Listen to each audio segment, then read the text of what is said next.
Welcome to the Generation Voids podcast, The Retail Warzone.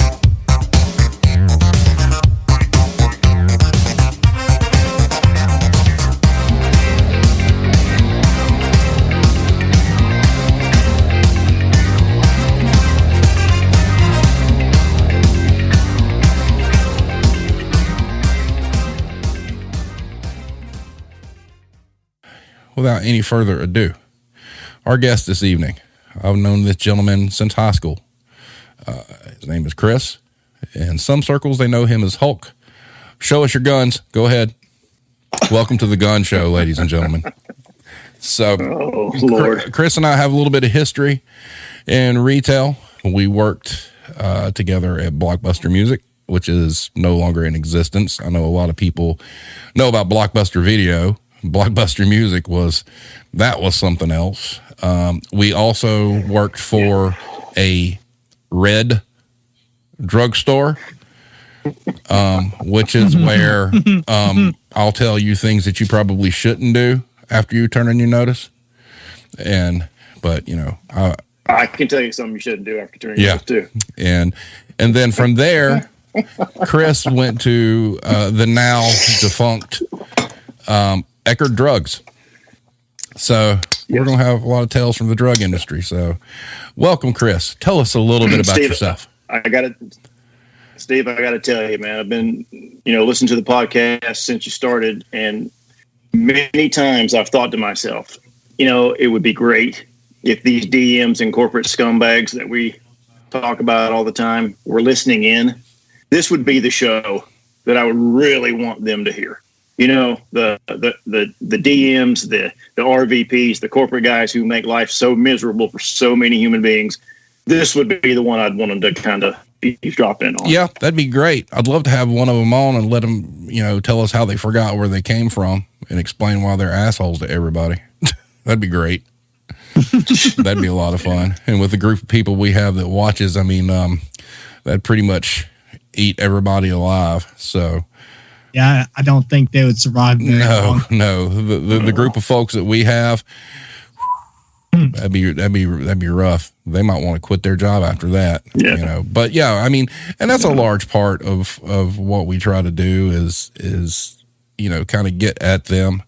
I'm still hoping to have more hourly associates on because they really get the brunt of it. We can talk about good managers and bad managers all day long, but those folks are the ones that have to deal with the good managers and the bad managers. So, but I understand, it's a little, it's sketchy for some people. They might not want to dip their toe in the pool quite yet until they're like way wronged, and they're ready to go. So, well, you guys are doing good work though. We try. This needed to happen. This podcast needed to happen. And I know there's others out there, that are out there doing kind of what you're doing too. But this is where it starts. It starts at the ground level. Exactly. And, we try, that's why I like having people on. I like people telling their own stories. I've talked about this ad nauseum that, I'll read people's stuff, but, it's kind of hard to verify. Somebody could feed me a line of shit or whatnot. But, if I've got somebody on telling their own gig, well, hey, if they lie, that's on them. It's not on me. So, I don't want to get, drugged through on all that. But, it's something that, I toyed with the idea of doing something like this about 5-6 years ago. Started a blog called the Retail Blogs, but, I was still a retail manager and I just didn't have time. It started out okay and it kind of, fell by the wayside. Mm-hmm. And then thanks to COVID, I found myself in a position where I was like, I ain't got nothing better to do. So what the hell? Yeah. So the two favorite shows that I've had so far, the first one was the one you did about the RVP coming to town. Yeah. I can't tell you, just the whole show, I'm nodding my head because, and by the way, the trick you pulled in the hobby store about switching the stuff or the merchandising around a little bit to cover that was brilliant. That was absolutely. It just shows how much they don't pay attention. And then the other of my favorite shows was when you had the two ladies on. I think I can't remember their names. Mad Dog and Iron Maiden show too. Yes, How could I forget Iron? I know. How could I forget that? But yes. Nice shirt, by the way. Oh yeah. I was just telling Alex before we came on the air. I had a chance to go see them in Atlanta a few years ago, but couldn't get off work, and I hate myself for it because they're not going to go out to me. But hey, you've got to see the Cult, so there's that. Absolutely. Well, in Atlanta, as a matter of fact, was the last time I saw it. I went to the Tabernacle.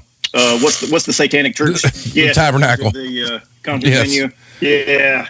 Yeah. You can't see that and not think of that Mickey Rourke movie where Robert De Niro was the devil. You can't go in that place. I've seen some great shows there. I saw Paul Stanley solo there. Yeah. I saw him there. Okay. That was awesome.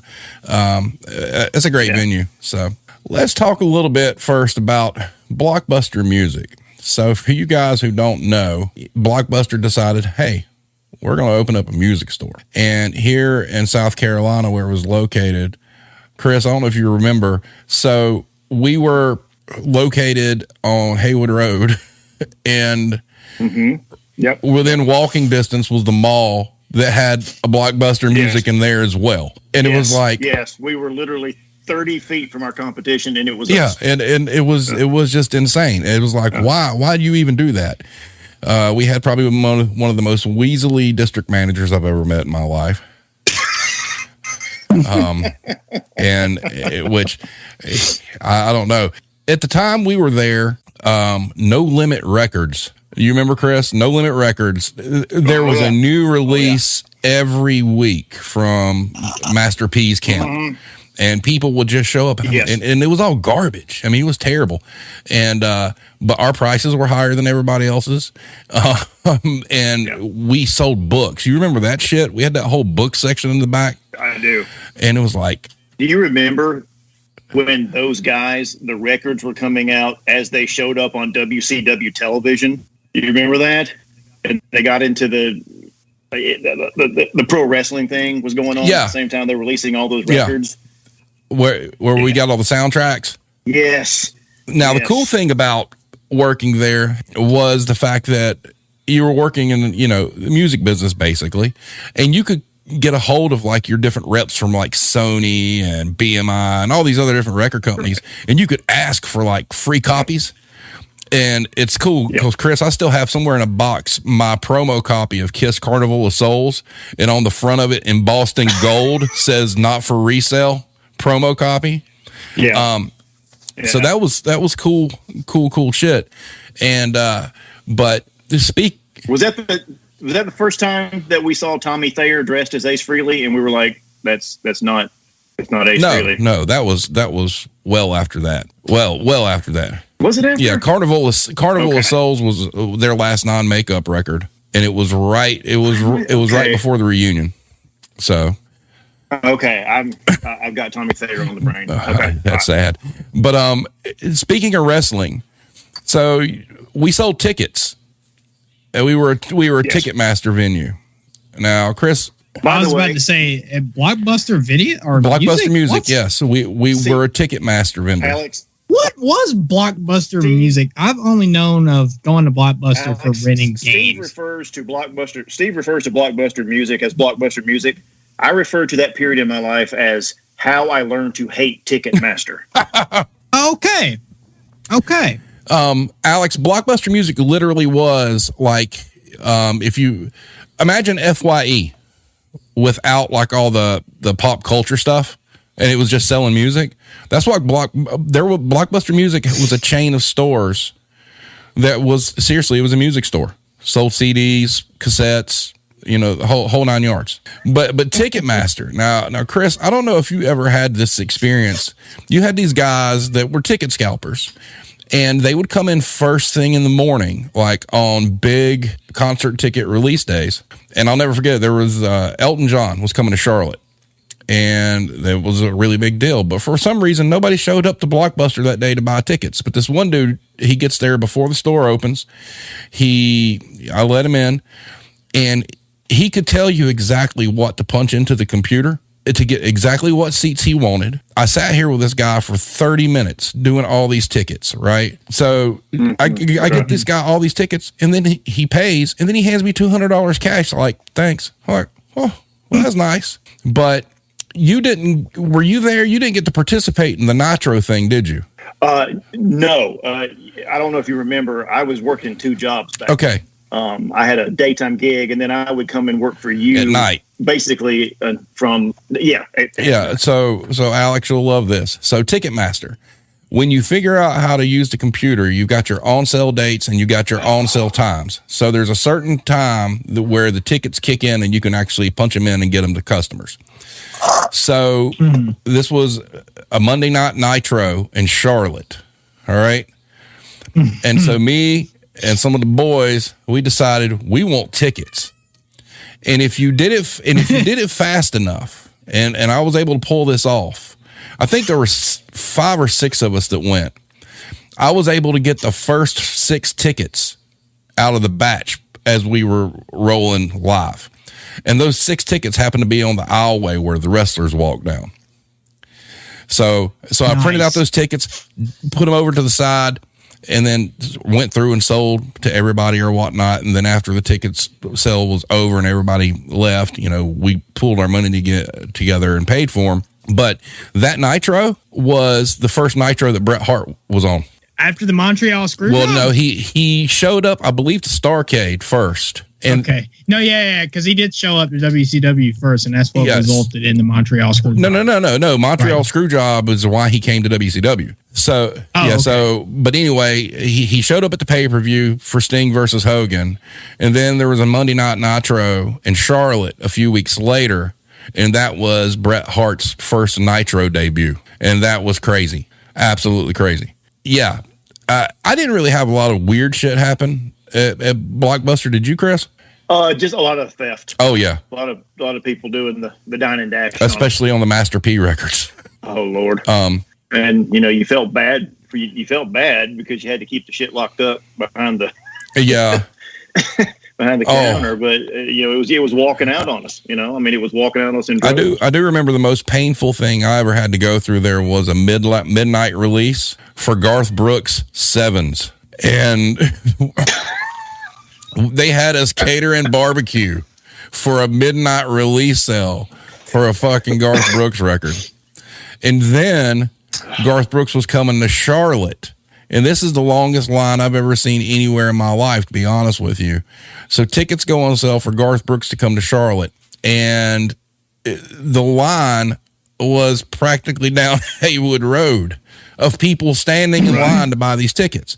And so they come through and you couldn't go to the bathroom. I mean, you were stuck at the Ticketmaster machine this entire time. If somebody wanted to buy something, they were just shit out of luck. They couldn't get in anyway because the line of Garth Brooks and cowboy hats everywhere. But anyway, so it went through and the first show sold out. And then I get a phone call and they're like, don't shut it down yet. He's trying to decide if he's going to do another show. Then all of a sudden they announce a second show. So we go through. Okay. So he wound up announcing 3 consecutive shows in Charlotte.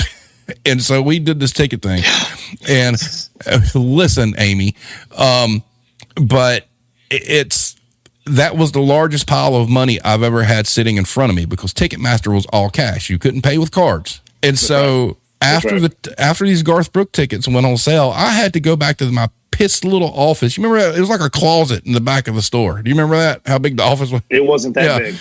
So, it wasn't that. And it was like a cartoon carrying like plastic bags full of money, and I looked like Scarface back there with this mountain of cash. And it was like in the Batman movie where the Joker was sitting on the pile of money and he yes. That was pretty much it. Wow. That was pretty much it. Yeah. And that was introduce a little. Woo. Not about money, about sending a message. Yeah, sending a message. There are a whole hell of a lot of Garth Brooks fans in Greenville. That's for damn sure. And then, Steve, what was the album where he was like another person? People on a wig. Chris Gaines, and he was Chris Gaines. Yeah, that was about damn near career suicide. So, but yeah, so Blockbuster, theft, ticket sales. That was pretty much it. Now we won't get into the juicy stuff. Let's get into the juicy stuff now. Okay. So from there. So then Batman and Robin make our way to the Red Pharmacy. That is correct. Now. Yes. So I experienced a lot of weird things at the Red Pharmacy store. That is the first place I've ever worked where I had an employee lock somebody in at closing. That and I don't know if you remember, my store was in a pretty sketchy part of town, and we were like the only store around that we closed at 7 and everybody else was open late. So I'm sitting at home and I get this phone call from the cops, or no, from the alarm company, saying the police have been dispatched and whatnot. And so I fly to the store, and there's this poor dude with his hands up on the other side of the door, cops, guns drawn, because my assistant manager didn't check the store and locked this dude in when he left. And I'm like, oh my God. And the dude was like apologetic and whatnot, but he was just thankful he didn't get shot. And in that part of town. So what was he taking a squirt? What was he doing? He was in the bathroom. Yeah.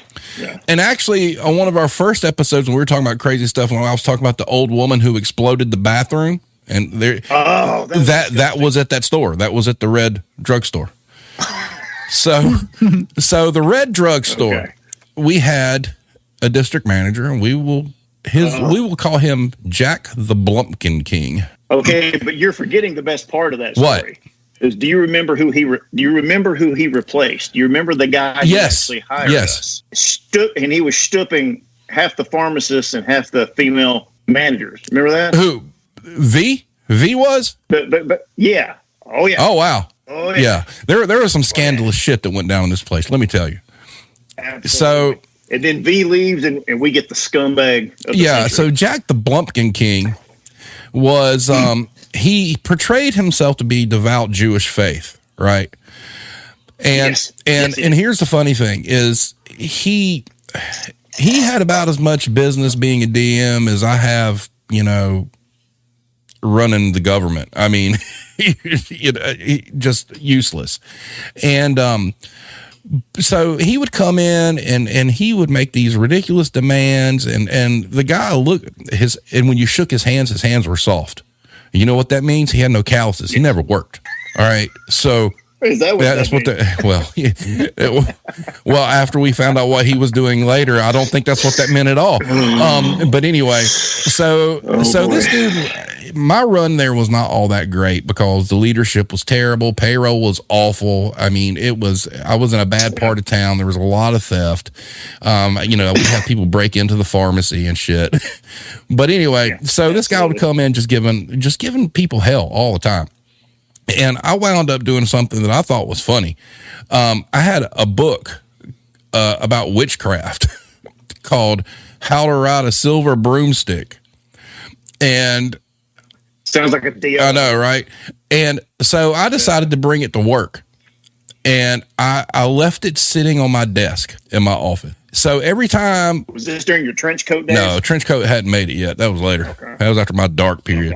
Okay. But a nice visual. He would come in, and every time he'd come in, we'd go to the office or whatnot, and he'd look and he'd see that, and he'd just turn like white. It was like garlic to a vampire. He was just terrified. He's like, "What is this?" I'm like, "I read it when I'm at lunch." "Why would you read something like that?" I'm like, "Because I can. It's my lunch break." Whatever. Yeah, that's definitely wild. Yeah, so that would scare him off, but. Before I let Chris get into some of his escapades, here's some life lessons for you folks. I want to talk about when I turned in my notice and the awful things that I did prior to my exit that I would not advise anybody to do. Oh boy, I can't wait to hear this. So, mind you, I was about 25 years old. So I was like I've said, when you're a young manager, you don't exactly think straight and whatnot. So the first thing I did was we had to order our ad merchandise like 4 to 6 weeks out.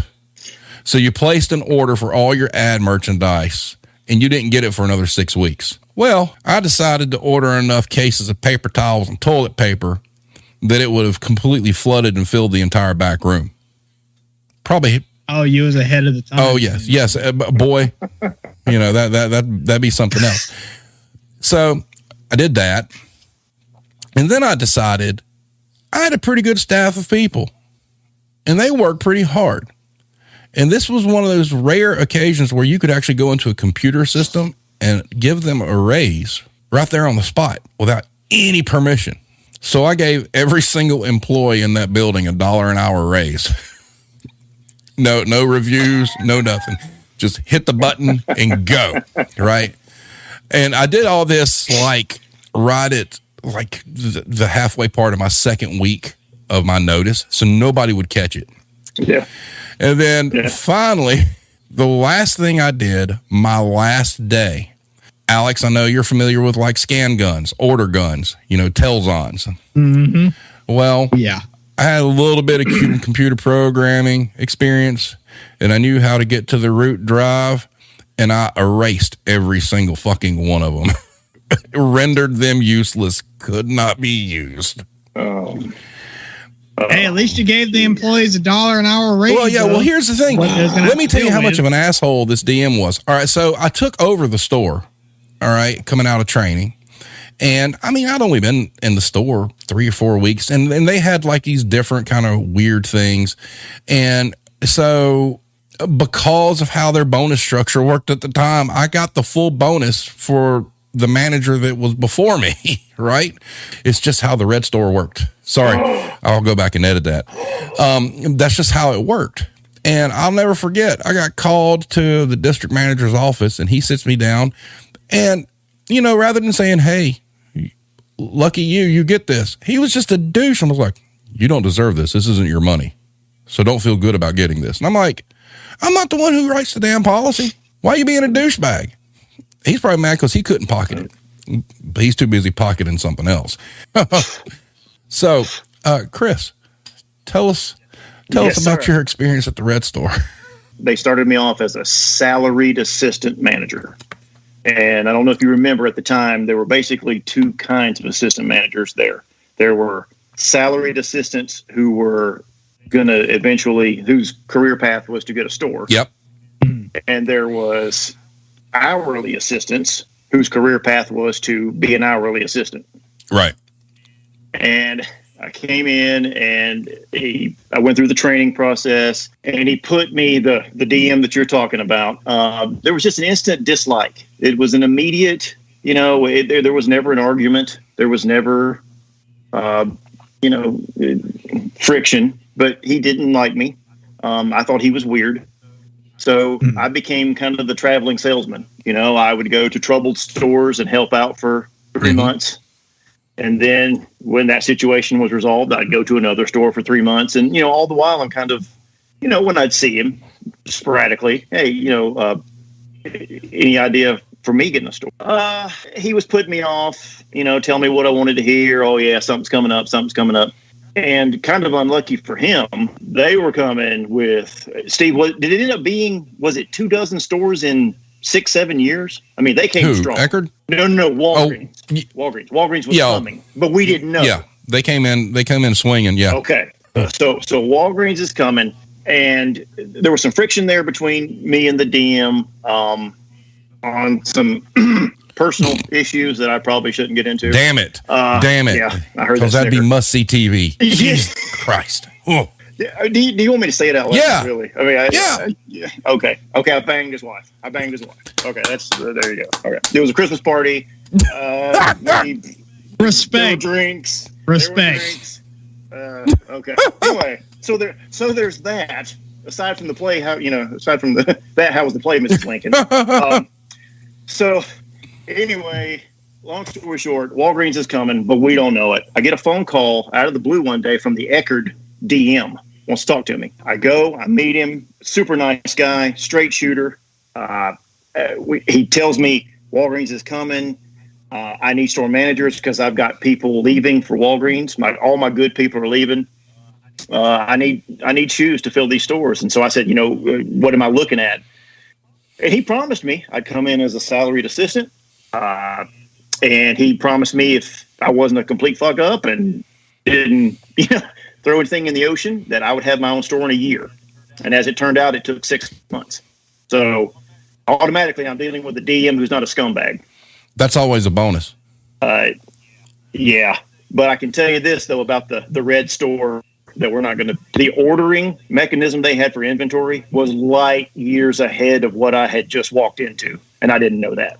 You talk about ordering something and you get it a month later. Eckerd never knew what they had in the stockroom, and they never knew what they had at the warehouse. They never got that right. Just to let you know, to make you feel a little bit better about that, we're in the year 2021, the year of our Lord, and Hobby Lobby still to this day has order books that department managers have to write their order quantities in and then give them to a bookkeeper who has to key them in all day long. Steve, that is archaic. Yep. That's crazy. I don't know what their shrink numbers are, but that's crazy. Yeah, I still don't think they have an on-hand inventory. Green sheet madness. That is correct. Yeah, Chris, it's green bar printer paper to give you an idea. Yes. So it's green bar yes. printer paper and a green bar binder with 4 weeks of orders. In each department, you go line by line, writing down what you want. And then a combination of managers and the bookkeeper sits in the office on order day after they do the money and all day long, just keying those numbers in. I don't know how you stay afloat. Well, they do. I mean, for the longest time, for refunds, you literally there were these refunds, and I don't remember what the other one was, overrides maybe, but these pink and purple carbon copy pads that you had to carry with yourself. So because you didn't have an itemized receipt because they didn't have a database. So every time somebody needed a refund, manager had to go up to the register and turn a key and fill out this stupid little form and put it in the register. Now, was that for loss prevention purposes, or was that actually how you kept track of the? I don't know how. I don't think they keep track of the inventory. It's a dollar based inventory. So basically, they go by how many trucks they've had shipped in, what was the cost of merchandise on those trucks, and then they inventory you and they back out all the sales for that time period, and then they take those two numbers and there's your shrink. Basically, you talked a second ago about how they stuck you in kind of a sketch store. I didn't know until I got my own store that the sketch stores, because the rent, I didn't know that until I got my own store, and I was put in a sketch store, and suddenly I'm so you're saying you cut out there for a second. So you were profitable, is what you were saying? Yeah, even though the store was sketch, like you were talking about earlier. Yep.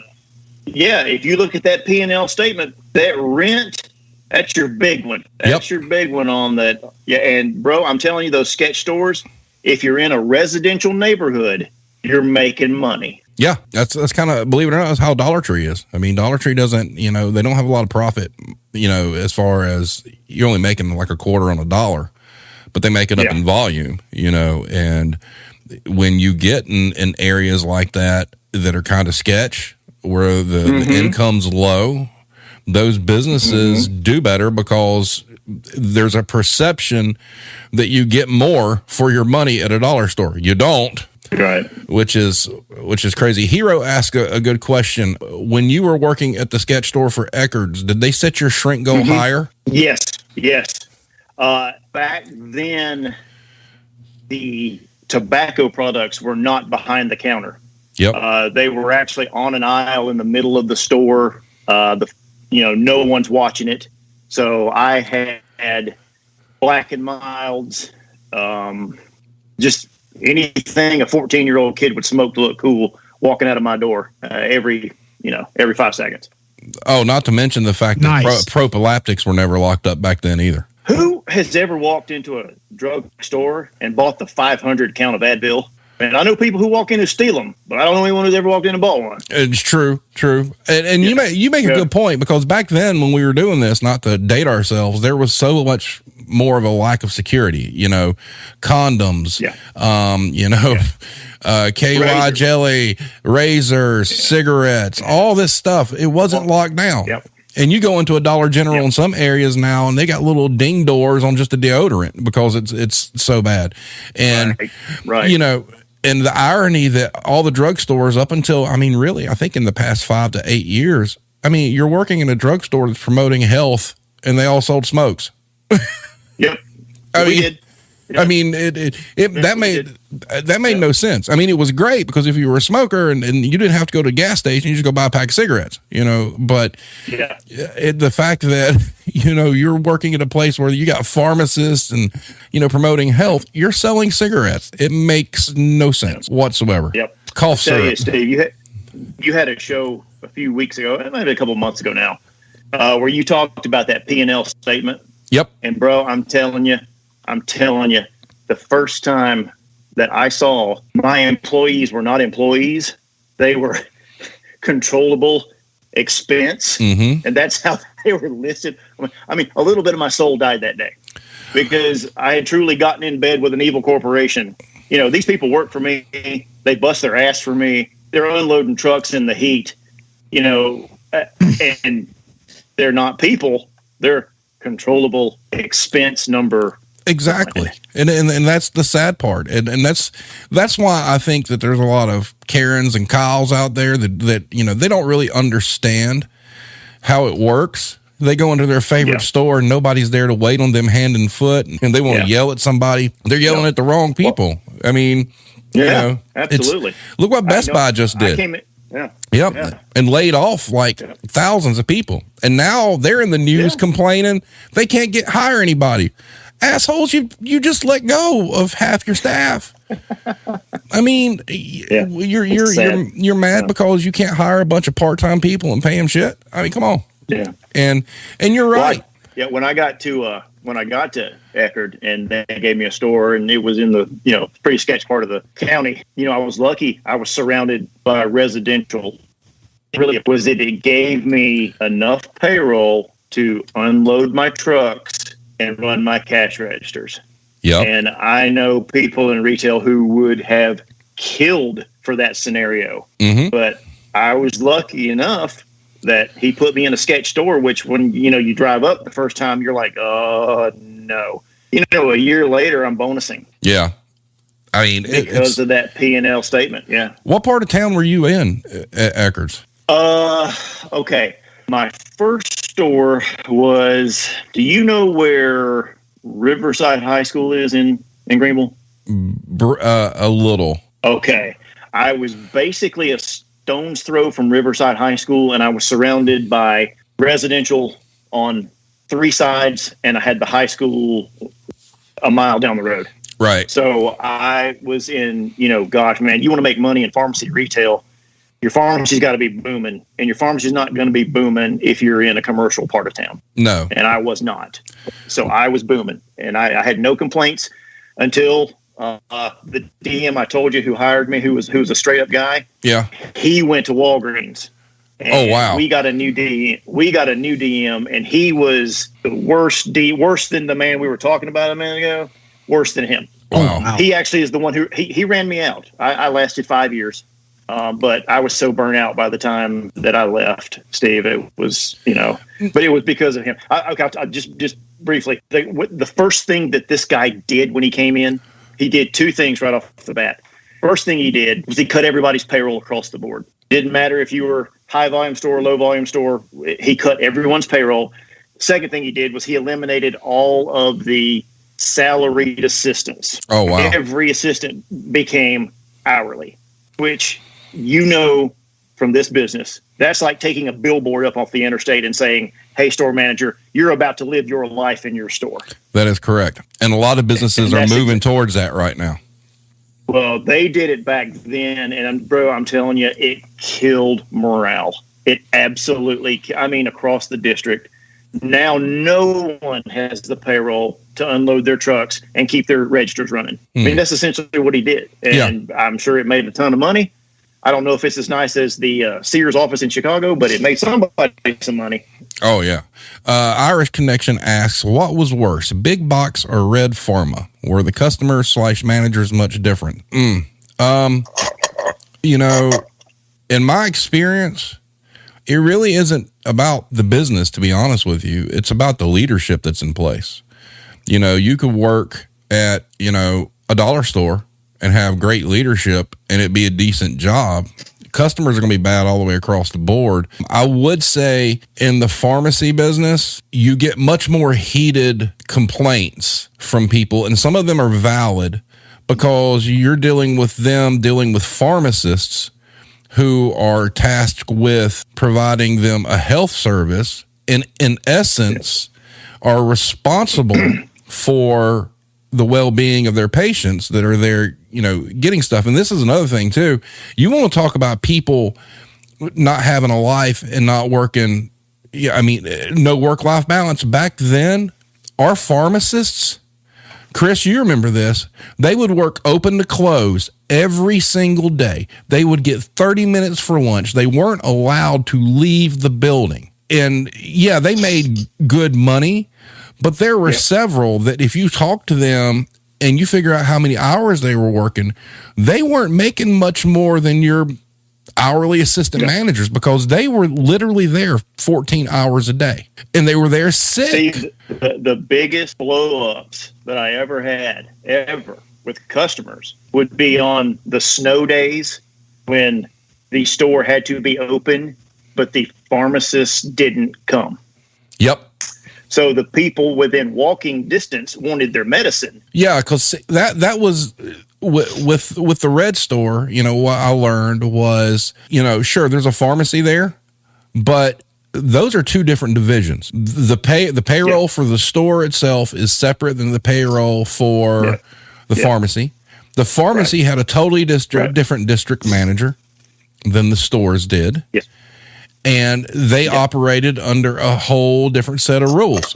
Chris is 100% correct. Yep. If the weather was bad, they didn't have to come. Or holidays. Correct. There were holidays where the store was open, but the pharmacies were closed. Yeah. And it would cause chaos because there was no communication and people didn't understand, what they were working and what they weren't.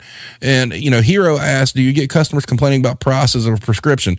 I will say, you got to remember, this is like, for me, I gauge everything in around 1996 because I know that's when the KISS reunion happened. So this was 94, 95, 96, 97 range. Okay. Things were different back then. It wasn't a runaway freight train of let's raise the prices on everything. It really wasn't. It was a different economic state back then. Whereas now, back then, they would just, if you told them what the price was, they just took it and went on. Now it's like they want to haggle you over everything. But back then, there were much less arguments about price versus, and this is scary. The amount of times you'd have customers come up and you find out that you've got a pharmacist that's worked, 4 days in a row, open to close, can barely stand, and they fucked up and they put the wrong pill in somebody's bottle. Yes. That happens. Yeah, it does. Absolutely. And, it's finally, it's been a while, but they finally started regulating and making sure pharmacists had coverage and they were able to take breaks. And that's why you see a lot of pharmacists leave places like that, go to work for grocery store pharmacies because the grocery store pharmacies were treating their pharmacists better. They were. Absolutely. And they were getting some sort of work-life balance. But, man, my pharmacist for the Red place, man, we're talking, they're out there trying to give people medicine because they're sick as a dog and they cannot miss work because there's no floating pharmacist available and they're in there sick as a dog and have no business being there. Right. I've had a pharmacist pass out. It's crazy. And even though you got two different DMs, neither one of them will take accountability for anything that goes wrong back there. Yep. That's right. It was cool, though, because they had this big book back there, how all the chemical compounds of everything, how to make it. Literally, these books had, like, how to make cocaine and heroin and shit in it. Like, no joke. No joke. They had, they did. It was crazy. And then, when the pharmacies, when you closed at night, they had like this big cage that went around it, because people break in to steal the C2s. And I always wonder, because, Chris, I'm sure Eckers was the same way. You'd get into like C2s from couriers. Yes. They'd come with a hand truck with some totes and mess. And I was like, man, if somebody like stuck them up or robbed them, And man, it's just a street value. I mean, because they're bringing in like bottles of morphine and all sorts of crazy shit. I mean, it was wild. Did I ever tell you about the time I got robbed? No. Okay. This is when I was working at the Red store. I was working. You remember we had regular hour stores, midnight stores, and 24-hour stores. You remember that? Yes. So one of the stores I'm working at as a salaried assistant is the 24-hour store. And I'm working the late shift. Guy comes in with a shotgun, herds my cashier, me, and the pharmacist back to the pharmacy. And to let us know he meant business, he fired off a round into the ceiling. Yeah. So, yeah. You might have heard a sound that was like this. Yeah, that was the air around my butthole when he shot that thing. Yep. Yeah. So anyway, he wanted Klonopin, which I don't know if you know. That's a heavy duty anxiety drug. Yep. So he got all of our Klonopin, took off, and they caught him the next day. But the point is, dude, that pharmacy, the chaos can come from that. Well, and I've knock on wood, I've never been robbed. Ever. I mean, I've been doing this a long time. I almost got robbed at Blockbuster, actually. There was a car that was parked out there and something just felt sketchy about it. It was right around Christmas time, and I called the police, and the police came and they talked to the people in the car. Next thing you know, they were getting cuffed and taken off, and the cop came to the door and knocked on and says, "You can come on out." And I'm like, "So what the hell was that?" Well, they had guns in the car, and the car was stolen. And so off to jail they went, and the cop was like, "Be glad you called." And that's really all he said, but that was enough. But that's the closest I've ever came. I've had friends that, in the dollar store business too. I've got one who's been robbed and, at gunpoint, had a gun put in her up next to her head. And then they had an incident where they had somebody go crazy in the store not too long ago and was stabbing people with pins and all. I mean, there's some crazy people out there, but where you're really screwed is, fun fact, the store managers don't have the keys to the pharmacy cage. They don't. Yeah. And so if the pharmacy closes an hour before you do, and or never opens for the right, bad and somebody comes in packing heat and they want every bit of Xanaxes back there, you can't get in, and you're dealing with an addict who's really pissed off, and you got a good chance of becoming target practice. That's fidgety. Yeah, and that's how scary it is, because back there behind that cage, a lot of the thieves you have come in, that's what they want. They want to hop that counter and just pack a basket full of every C2 they can find, and either, OD on it or sell it on the street. And those stores really put their managers in a really compromising position, because in some cases you were a sitting duck because you couldn't, even if you wanted to. I mean, you got somebody there putting a gun to your head saying, "I need in the pharmacy." You can't get them in. Iron Maiden says, "How different is it now that they have a quick clinic in the building? Is the store manager still responsible for issues that come up?" I don't know. I don't know anybody that's still in the drugstore business. I don't know. Everyone I know got out. So I don't know. It's now the drugstore business was one of those that, they worked their managers into the ground. The hours they expected you to work. And did your trucks come in totes there? They did. I hate totes. I really, do you know, I still have in my possession a CVS tote? No, I really do. Why do you have that? I don't even know how that came to be, but I have one of those totes in my storage unit that I've had for 20 years. I don't even know how. Steve, I don't even know how I got it.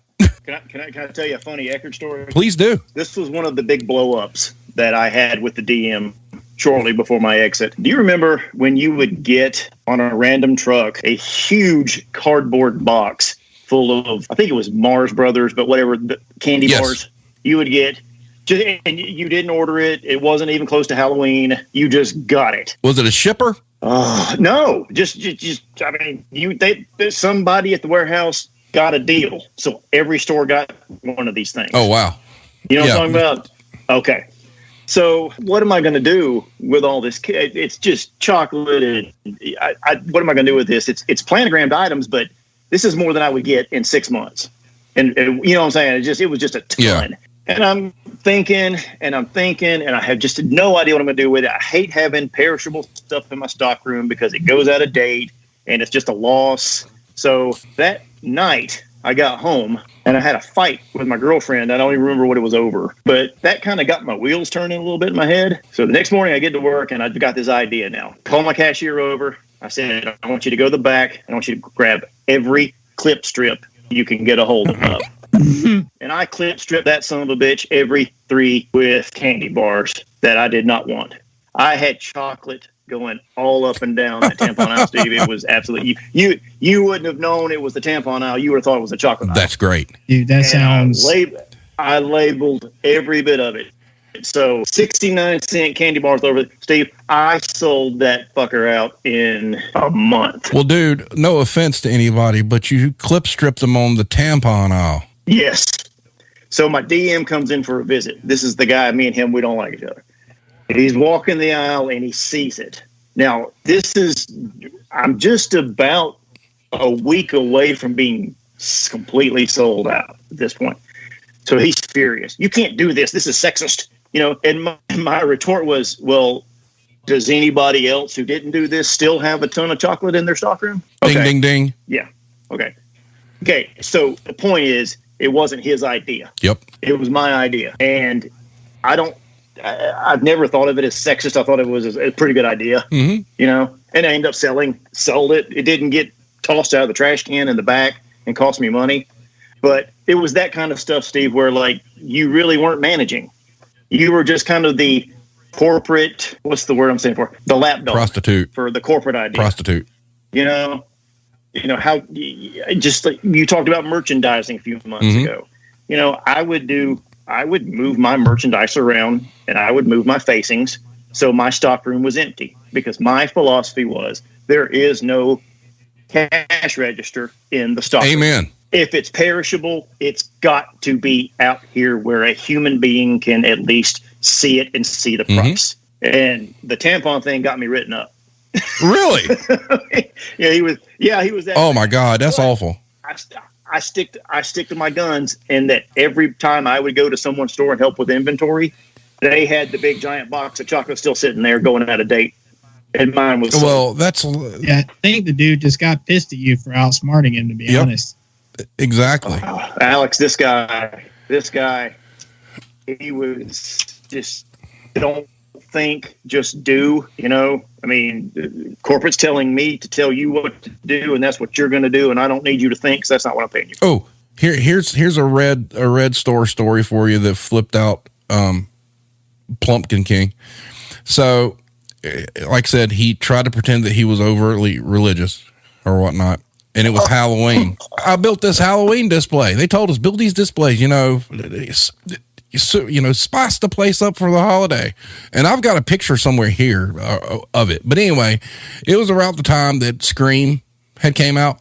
And so I built this like dummy, basically. It looked like the character from Scream. It looked like Ghostface. And so I had Ghostface hanging from the ceiling. And in one hand, Ghostface had a knife. And in the other hand, I'd taken like a rubber mask, like a head, and like shoved plastic in it and whatnot to make it look like, it was filled out. And so you had this thing hanging from the ceiling with a knife in one hand and a head in the other, and all these cobwebs and shit hanging around it. Well, he was not pleased. And then it was funny. I got like 4 or 5 complaints to corporate from parents who were like, that's not appropriate for my children to see. And I'm like, well, they told me the decorate is Halloween. And old Jack, he was not pleased. And I'll never forget, because he didn't see it until after the complaints came in. All right. So he come in and he looked at me. He goes, what is wrong with you? And I'm like, I like Halloween.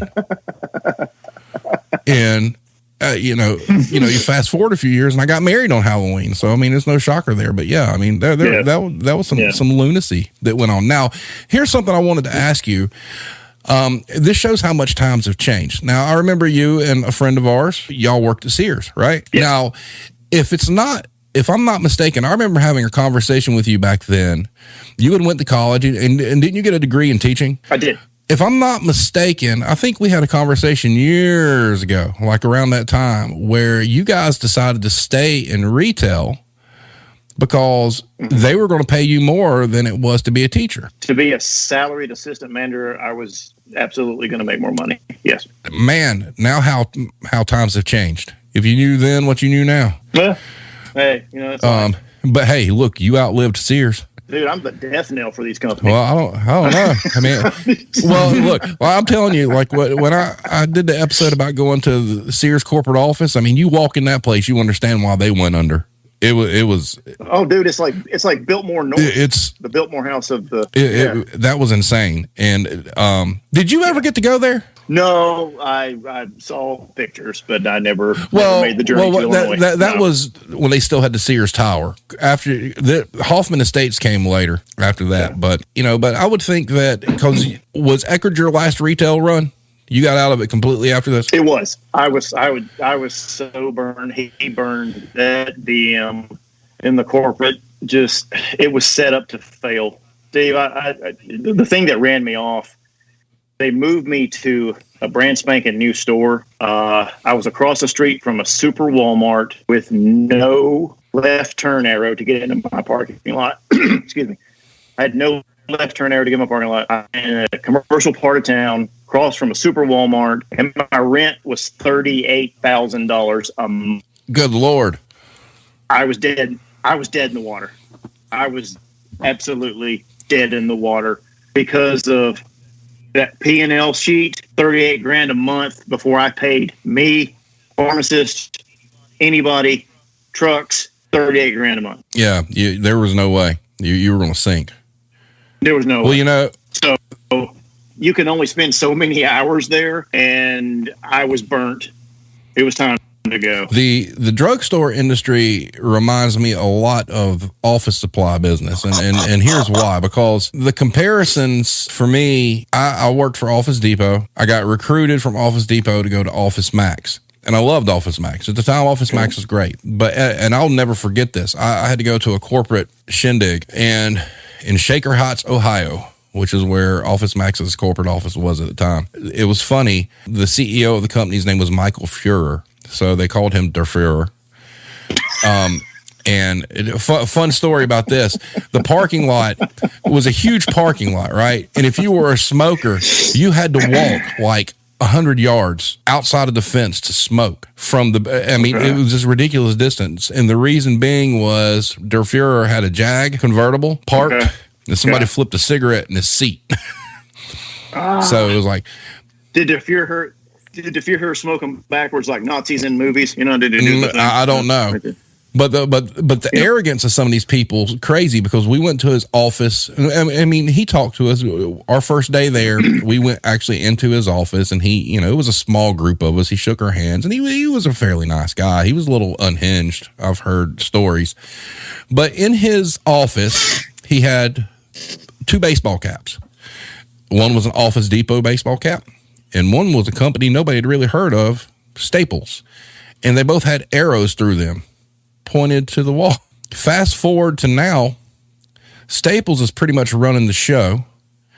Office Max got bought by Office Depot, and they combined, and they started getting rid of the Office Max brand, and they're just going down the shitter.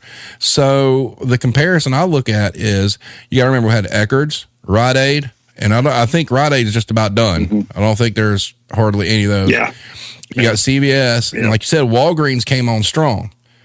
It's a 2-horse race right now.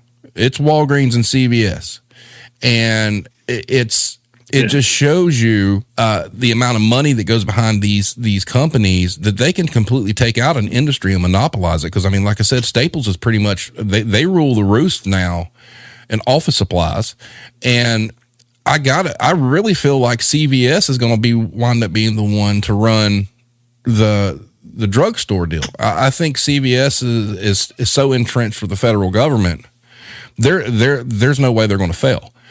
Walgreens is. So how are these corporate people with their degrees and all this experience that they have running this corporation, who in the world signs off on a store with $38 $8,000 a month due every month in rent. Well, dumb ones for one thing, but there again, that comes from arrogance as well. I mean, it's at that point in time, they probably thought that nobody was going. The best example really is Kmart and Walmart.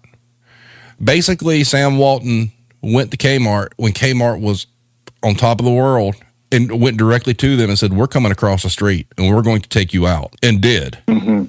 You get that's probably what happened to Eckerd's. Eckerd's was going great, and they didn't think about the competition all that much, and felt like they at that time Eckerd had been around as a name longer than CVS, because CVS bought out Revco. That's what we were used to here was Revco, and the CVS picked them up.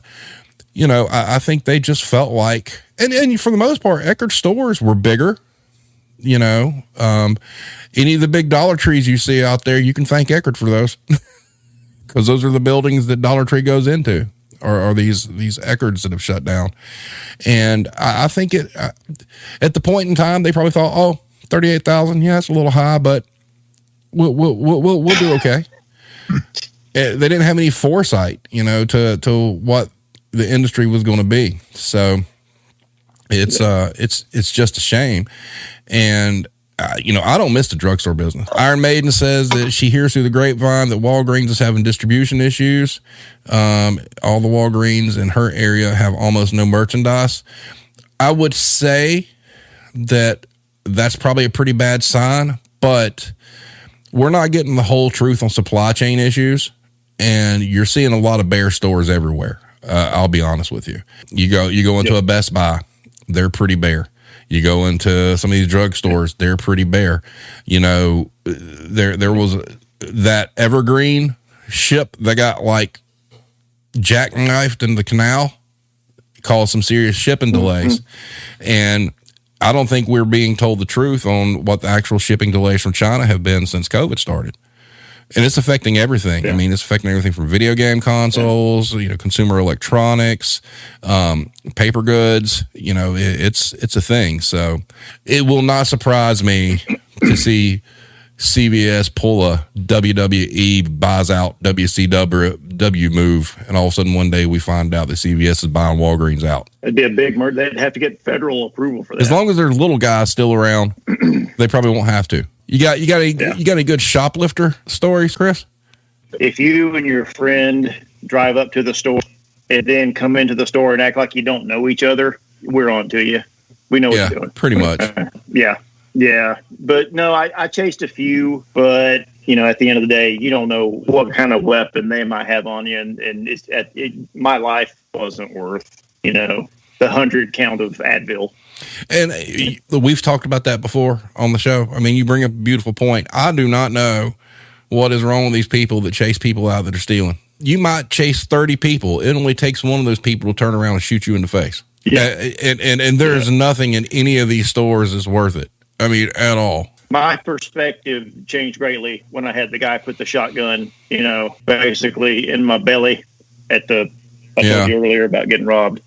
Dag just kind of, hey, I'm going home safe every night.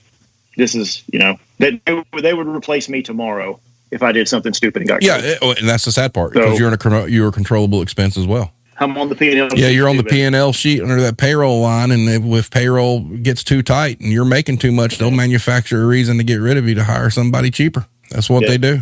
Yeah, most definitely. So I got out. So I got out, and it was good for my sanity that I did. Do you like what you're doing now? I do. I do. I don't take it home with me, and that's the thing, because I don't want to take it home with me.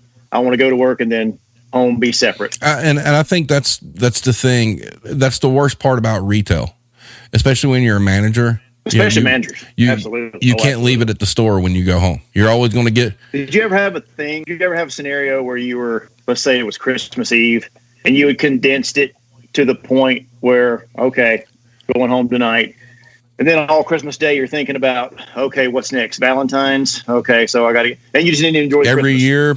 You were thinking about every year for about 25 years. And I'll tell you, I mean, I used to be a cheerful individual many decades ago. I used to like Christmas, but I've said before, Hobby Lobby, retail in general, but Hobby Lobby especially, ruined Christmas for me. When it is June, That's when it's terrible. June and it's 99,000 degrees outside, and you get a phone call that you got a 52-foot semi at your back door that's loaded with Christmas trees, and then you have to go unload it, and then you're told, oh, by the way, you have all those Christmas trees, assembled and put together by the middle of July, and you've got Christmas in your face from June to February, and you only get a few months reprieve. Shit, hate it. Yeah. And then glitter. Glitter is I've said it before, is the herpes of the craft world. I mean, you get glitter on you, it's over. Done. The easiest way to tell if someone has ever been a retail store manager, the easiest way to tell. Let's hear it. Is if they absolutely despise Mariah Carey's All I Want for Christmas. That's how you know. Yep. That's how you Big facts. That is the litmus test. That meme is true. That is that song. They spam it all the time. And there are so much better Christmas songs out there. But Mariah Carey, boy, I can't imagine what her royalties are on that mess. Boys and girls, we're at an hour 12. Once again, I want to thank Chris for being on. We'll have him on again in the future. Well, thank you for having me. Appreciate it was definitely nice to meet you, Chris. You too. Yeah, well, you got to be nice, Alex, because he could bench press you with one hand. And me too, probably. He could probably bench press both of us. Have a good night, everybody, and we'll see you next time. Peace out.